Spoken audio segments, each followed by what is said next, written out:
कहना चाहूंगी कि जब उनके पास हैदराबाद की नाकामियों का जवाब ना हो तो निश्चित रूप से वो इस प्रकार का प्रश्न प्रस्तुत करेंगे, ये जानते हुए कि भारत की सरहद पर भारत की फौज इतना दम रखती है कि दुश्मन देशों को वो बराबर हिंदुस्तान की ओर से जवाब दे सके।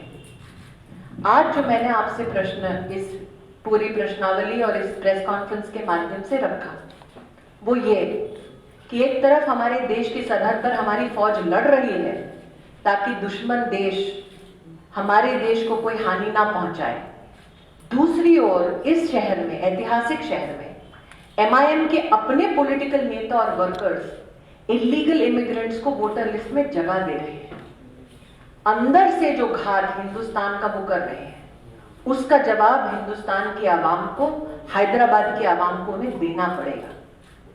दूसरी बात जो मैंने कही कि आपने 35,000 परिवारों को डेल्यूज के वक्त संघर्ष के लिए अकेला छोड़ दिया, 80 लोग मर गए और अब तक प्रदेश की सरकार ने अपना फाइनल मेमोरेंडम नहीं दिया।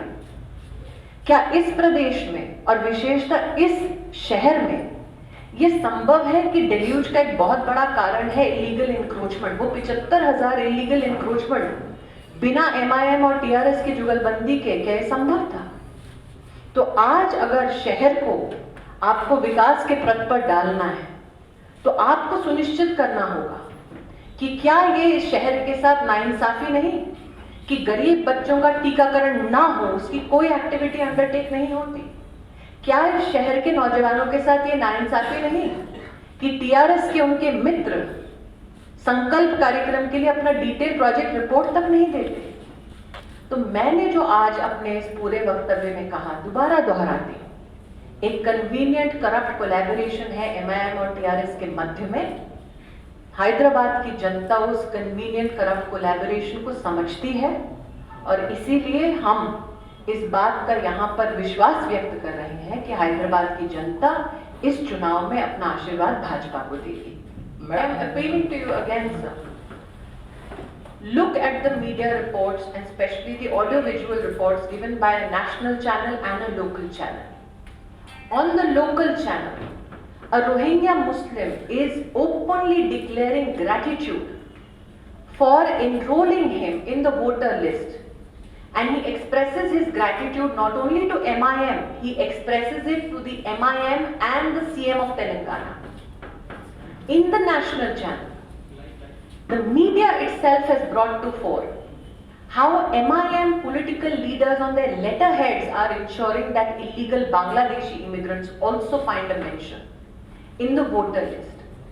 You tell me, sir, law and order being a state issue, would a conscientious government not start an investigation? Why is it that the TRS kept quiet on it? Because they seek to politically gain from their alliance with the MIM and politically gain by using illegal immigrants and having them illicitly brought to the voter list.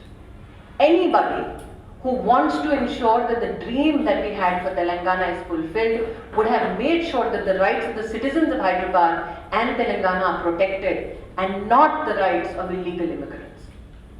Ma'am, this is Aneri from Republic TV. Yes. When we speak about love jihad, the law which is being put forward, AIMIM Chief Asaduddin Owaisi has also given out a statement in that regard and said that BJP is violating the rule of love jihad. And what do you have to say? Violating the rule of? Section 14. Section 14. Article 14 and 21. If you read the tenets and the pillars on which the Indian Constitution stands, it disallows fraudulent and illegal coercive action against a woman.